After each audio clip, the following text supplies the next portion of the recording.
சேரன் வந்து அந்த பரிசரிக்கிற இடத்துக்கு வந்ததை பார்த்த பல்லவனுக்கு வந்த சந்தோஷமே தனிதான். இதை யாரெல்லாம் இந்த சீன் பார்க்குறதுக்கு ரொம்ப பிடிச்சிருக்கோ அவங்கெல்லாம் நம்ம வீடியோவை லைக் பண்ணிக்கோங்க. எல்லாரும் பல்லவனுக்கு எப்போ ப்ரைஸ் கொடுப்பாங்க அப்படின்னு சொல்லி எல்லாருமே வெயிட் பண்ணிகிட்ருக்காங்க. நிலா, சோழன், பாண்டி எல்லாருமே. பல்லவன் திரும்பி திரும்பி பார்த்துட்ருக்குறான். கேட்குறான் அண்ணனுக்கிட்ட, அண்ணன் இன்னும் சேரன் அண்ணன் வரலையே, வருமா அண்ணன், வராதா அண்ணன் அப்படின்னே கேட்டுட்ருக்கான். அதுக்கு அவங்க எல்லாருமே கண்டிப்பாக சேரன் அண்ணா வருவாருடா, நீ கவலைப்படாதடா அப்படின்னு சொல்லி எல்லாருமே அவனை சமாதானப்படுத்திகிட்டு இருக்காங்க. பல்லவனுக்கு வந்து ப்ரைஸ் கொடுக்குற நேரம் வந்துருச்சு. அப்போது பல்லவனோட பேரை அனௌன்ஸ் பண்ணுறாங்க. பல்லவன் தான் நிறையா ப்ரைஸ் வாங்கியிருக்கிறான்.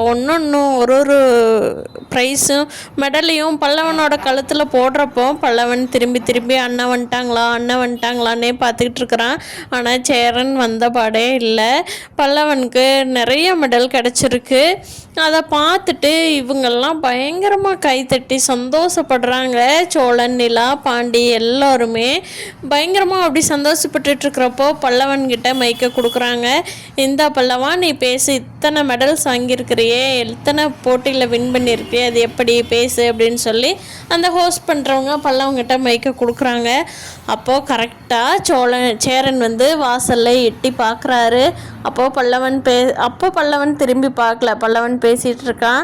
நான் இவ்வளோ மெடல்ஸ் வாங்கினதுக்கு காரணமே எங்கள் அண்ணா தான் என்னை சின்ன வயசுலேருந்து நல்லா பார்த்து வளர்த்துக்கிட்டாங்க. ஒரு அப்பா கூட இப்படி பையனை வளர்த்திருக்க மாட்டார். எங்கள் அண்ணா வந்து என்னை அப்படி வளர்த்துனாரு. எனக்கு வேணுங்கிற திங்ஸ் எல்லாம் வாங்கி கொடுப்பாரு. நான் என்ன ஆசைப்படுறேனோ அதை படிக்க வைக்கிறேன்னாரு. என்னென்ன வேணுமோ எல்லாம் நான் பண்ணித்தரேன்னு சொன்னார். எங்கள் அண்ணன் வந்து எனக்கு அப்பாவுக்கு மேலே எனக்கு ஒரு சாமி அப்படின்னு சொல்கிறப்போ சேரன் வந்து பயங்கரமாக அழுதுறாரு. இப்படி சொல்கிறானே அப்படின்னு சொல்லி அவனுக்கு ப்ரைஸ் வாங்குறப்ப நல்லா கைதட்டுவார். அவன் பேசுனதை கேட்டு ரொம்ப அழுகாச்சு பிடிச்சிட்றாரு. அப்போ தான் பல்லவன் திரும்பி பார்க்குறான். சேரனை ஓடி போய் கட்டி பிடிக்கிறான். பல்லவனுக்கு வந்து ஆல் ப்ரைஸ் ஆஃப் மெடல்ஸ்ன்னு சொல்லி ஒரு பெரிய கோப்பையே கொடுக்குறாங்க.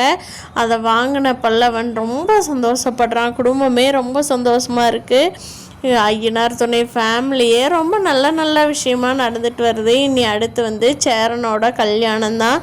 எப்படியோ பல்லவனுக்கும் சேரனுக்கும் இருக்கிற சண்டை முடிஞ்சு பல்லவனும் நல்ல பையனை மாறிட்டு வர்றா. சேரனும் பல்லவனை ஏற்றுக்கிட்டது வந்து ரொம்ப சந்தோஷம். இப்போ எல்லோரும் வீட்டுக்கு வந்ததுக்கப்புறமும் எல்லாருமே சரி சேரனோட கல்யாணத்தை எந்த தேதியில் வச்சுக்கலாம் என்னென்னு போய் ஜோசியரை பாட்டு வரலாமா அப்படின்னு சொல்லி நிலா கேட்குறாங்க. ஆமாங்க, போய் பாட்டு வரலாம் அப்படின்னு சொல்லி பாண்டியும் சோழனும் சொல்கிறாங்க. அப்போ எந்த மாதிரி வச்சுக்கலாம், பெருசாக வச்சுக்கலாமா, சிம்பிளாக வச்சுக்கலாமான்னு எல்லாரும் பயங்கரமாக டிஸ்கஷன் பண்ணுறாங்க. அப்போன்னு எல்லாம் சொல்கிறாங்க, இல்லை அண்ணனோட கல்யாணத்தை சிம்பிளாலாம் வச்சுக்க முடியாது, எல்லாத்தையும் பார்த்துக்கிட்டதே அண்ணன் தானே, அண்ணனுக்கு ஒரு விசேஷம் வர்றப்போ நீங்களாம் பண்ண மாட்டிங்களா, அவரும் ஒரு நாள் எவ்வளோ அமௌண்ட் கொடுக்க முடியுதோ கொடுங்க, அதை வச்சு அண்ணனோட விசேஷத்தை நல்லா கிராண்டாக பண்ணிடலாம், நீட்டாக ட்ரெஸ் பண்ணி எல்லாம் பண்ணிக்கலாம் அப்படின்னு சொல்லி நிலா சொல்கிறாங்க. ஓகேன்னு சொல்லி எல்லாருமே அதுக்கு ஒத்துக்கிட்டு அதுக்கு என்னென்ன செலவு வரும்னு பட்ஜெட் போட்டுட்ருக்குறாங்க. பார்க்கலாம் ஃப்ரெண்ட்ஸ், சீக்கிரமாக ஐயனார் துணை வீட்டில் இன்னொரு கல்யாணத்தை.